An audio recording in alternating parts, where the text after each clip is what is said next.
Let me open chapter 11, the penultimate chapter in the White Fragility book, with this story. You may not remember Emmett Till, but when we think about the history of racism in our country, this is sort of the story that exemplifies the topic that the author wants to talk about today in this chapter. Emmett Till was a 14-year-old boy who reportedly flirted with a white woman. Her name was Carol Bryant, in a grocery store in Mississippi in 1955.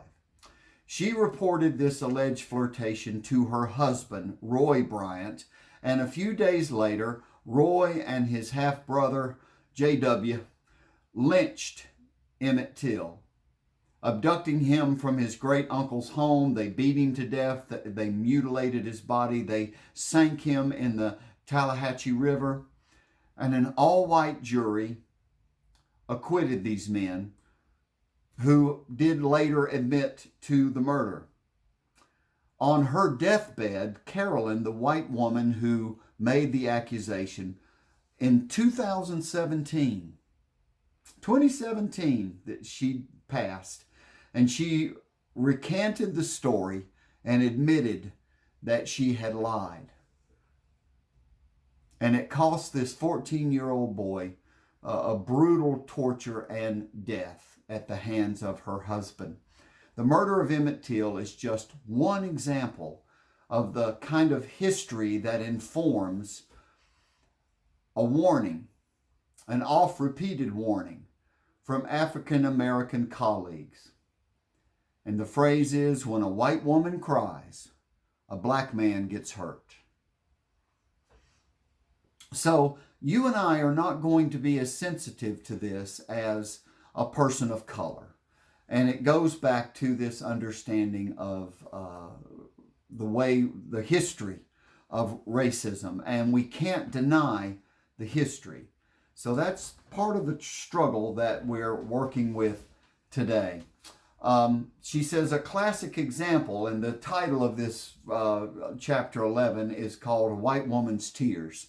So we're going to look at women's tears and men's responses and the difference in the two. But a classic example, she said, occurred in a workshop she was co-leading. A black man in the group, this is a workshop again on racism of all things, and the black man was struggling to express a point referring to himself as stupid. My co-facilitator, she said, a black woman, gently reminded the man that he was not stupid, but that probably society made him believe that he was. As she was explaining the power of internalized racism, a white woman in the group interrupted him. Oh, what he was trying to say was... Now, the co-facilitator, remember she was black, but she pointed out to the white woman that she was trying to speak for a black man, and that it reinforced the racist idea that it's best to let the white people speak for the people of color, to let the white people speak first or more often, or to get the last word in. That was the part of the anti-racist behavior we're trying to work against, to fix by being anti-racist. So as soon as she pointed this out, the co-facilitator pointed this out to the white woman, the woman erupted in tears. She exploded with emotion, and the emotions are what we're considering here today. That made the training come to a complete halt, as most of the room rushed to comfort her and angrily accused the black facilitator of being unfair, of being confrontational, being too tough on this white woman. Now, remember again, and this is the part that she puts in parentheses and highlights, she says, even though the participants in that group had specifically come there to learn how racism works, it was still one of these cases, how dare that facilitator point out an example of how racism works? Wasn't that what you were there for? So that was the challenge that that people who are working with white fragility have to deal with.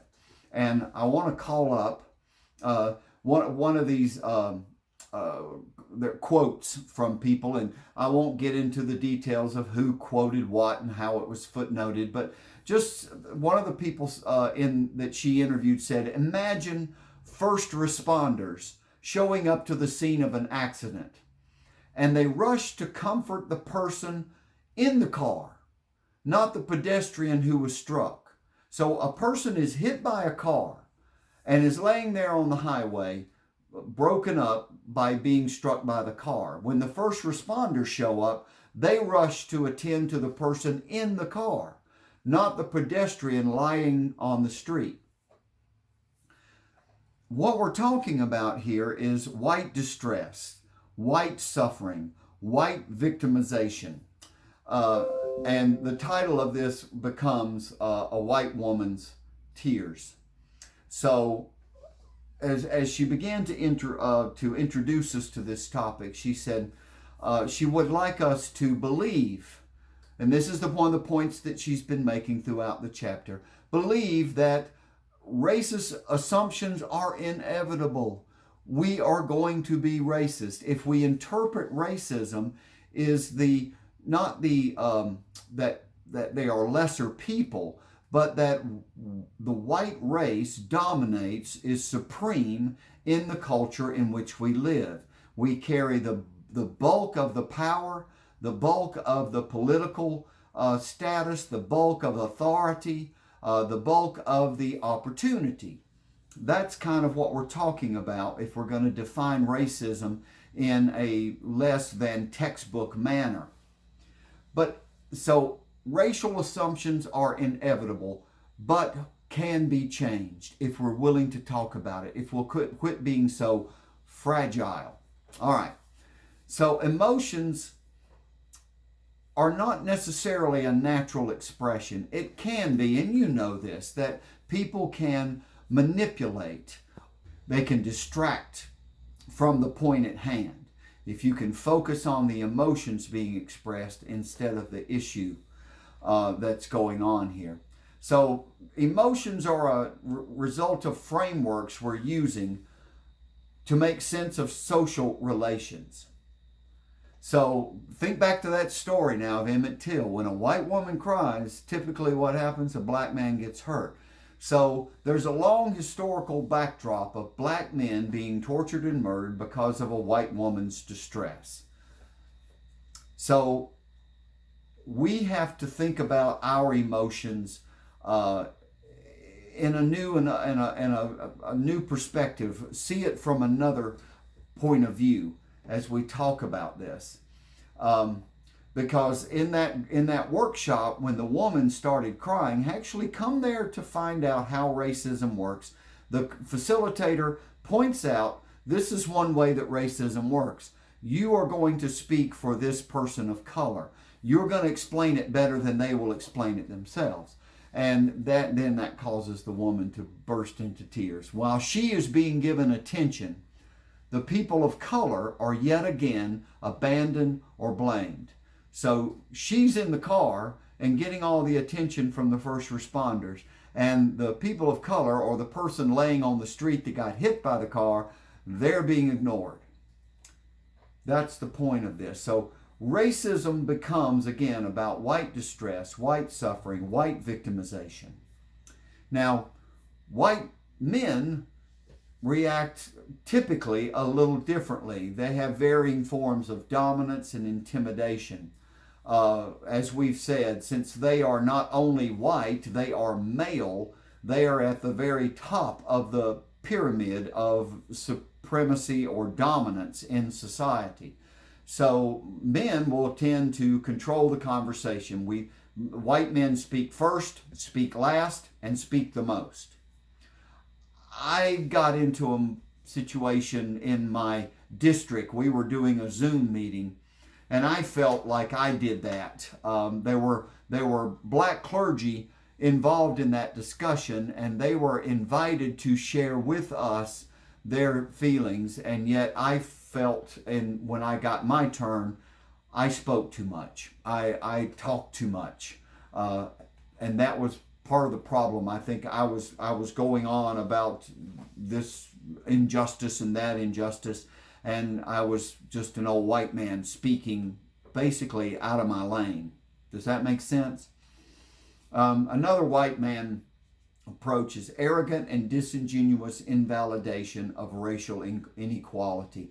In other words, just playing the devil's advocate in a situation, or being simplistic and presumptuous. Oh, well, I don't know the answer to racism. The answer to racism is simple. No, it's not. It's complicated and difficult. Playing the outraged victim of reverse racism. Oh, now you're being racist to me. That diverts us off the topic. Accusations that you're playing the race card. Lighten up, okay? Silence and withdrawal. We do that. I know that that's what I feel after I realize that I've done something not as appropriate in a social situation, particularly racially inappropriate. All I want to do then is shut up and get out. I just don't want to be a part of it. And that's a natural, but I have to fight against that if I'm going to make a difference, if I'm going to make change. I could exhibit hostile body language. I could do channel switching. Channel switching is when you know what the true oppression is? It's classism. It's economic injustice. It's just put it on anything else but the topic we were talking about. Intellectualizing and distancing. Well, I know what you need to do. You need to read this book. When I was in that clergy discussion, I started quoting Trevor Noah and a few other, and my daughter of other people.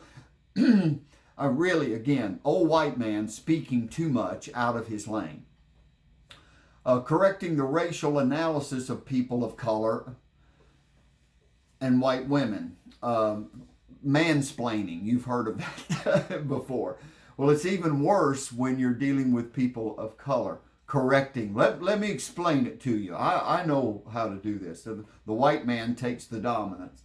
Pompously explaining away racism and the experiences of people of color, however which way that might happen. So what do we want to do? The author would like us to interrupt these patterns of behavior, to correct ourselves, to become even aware of these things.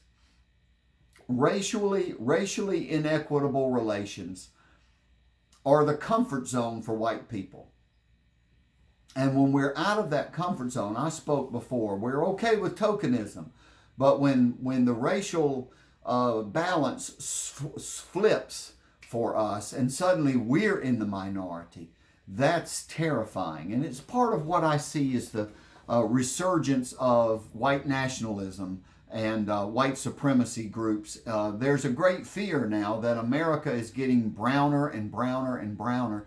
And one day we will turn around and not be the majority, not be the supreme race in the group, the dominant race in the group, whatever way you want to think about it. So if we whites are going to interrupt this system, she says, we have to be uncomfortable. We have to be uncomfortable with being uncomfortable, is what we're saying. This includes not indulging in whatever emotions come up, trying to be calmer and more objective. We demand that of the people of color. Don't be angry. Don't show emotion. Don't you cry. You're manipulating. But if I get angry, or if I get defensive, if I have self-pity, if I get emotional and tears come forth, then you have to stop whatever you're doing and let me dominate here. Tears are driven many times by white guilt, and that's just self-indulgence on our part. It returns the focus onto us instead of the people who are actually having to day by day by day live with systemic racism. That's the point she's making here. Tears function as an impotent reflex, and they don't lead to conservative action. So here's the author asked a woman of color about a response this situation in the opening chapter of this, where the people get so women get so emotional, the white woman's tears. This is her response. She says, for me, as a person of color, it's infuriating because of its audacity of disrespect to our experience. Remember the person laying in the road.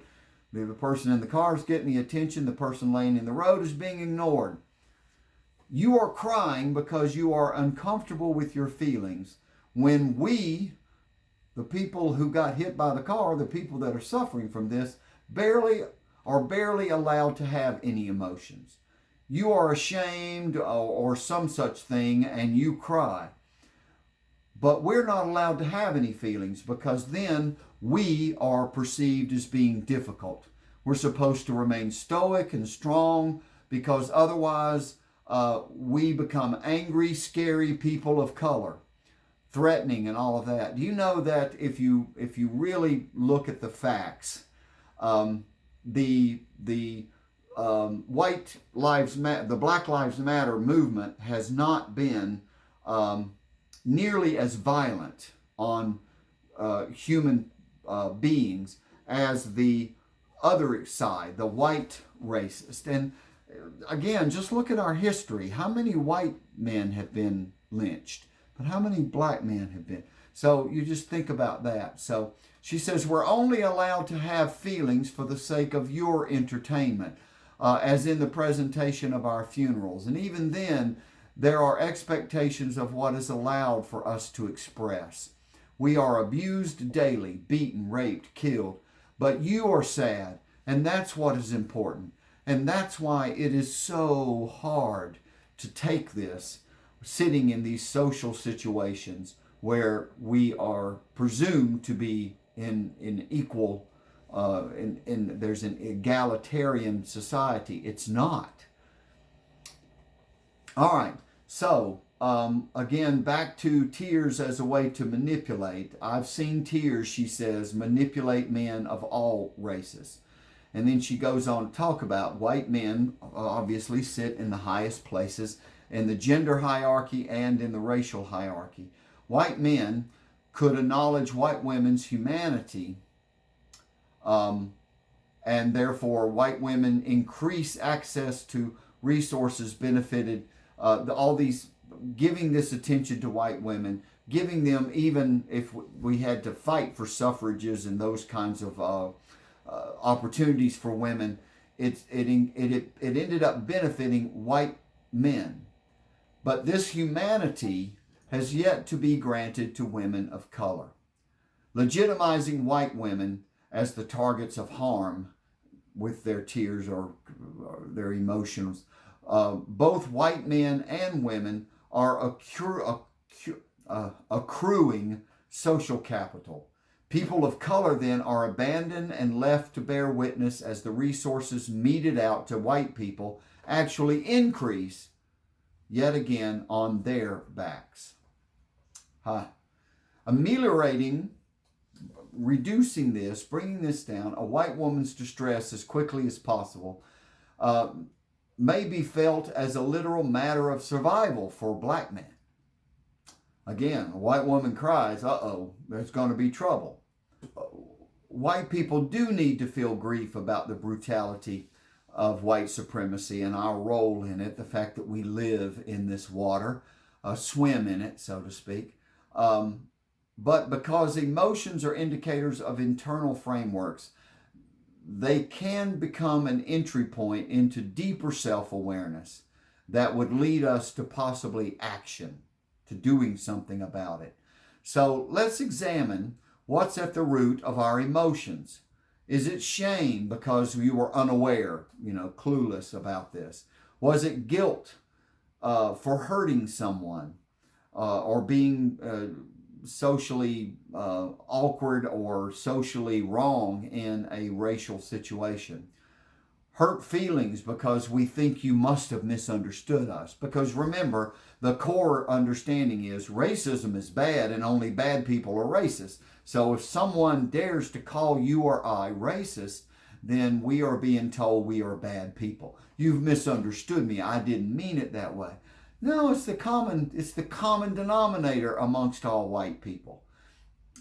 All right. And it says that this will enable us then to address these frameworks, to continue to ask how our racism manifests itself, not if. We don't claim to be without racism. So the point today is trying to get us to understand our emotions and our perspective. Are we the ones sitting in the car? That's the culture that has driven over people of color for generations. And it's not necessarily, it hadn't always been just people of color. I was telling someone that I had one of these cultural moments with the movie Blazing Saddles. Remember, there was a black sheriff who went into a white town, and it was all about, it was comedy, but comedy based on racial inequality. One of the things that shocked me was they finally got to the end of the movie, spoiler alert, if you haven't seen it, and the townspeople agreed that they would accept the black railroad workers to be part of their town and part of their culture and their civilization. But they said, but no Irish. And I was like, oh, that's right. At one time, the Irish were subject to a social racism, and so were Italians and different folks at different times.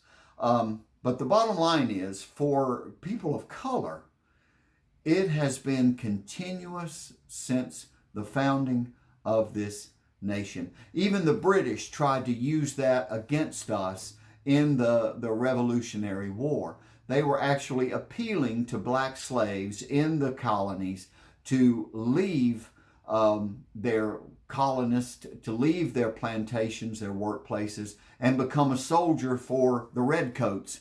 And then they would be free from their slavery, even though, of course, some of the origins of slavery go back to the British colonialism.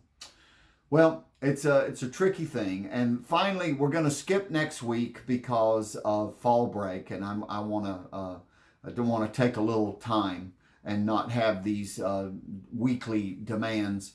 So if you give me that grace, please, I will come back that next week. And finally, the chapter 12 is, where do we go from here?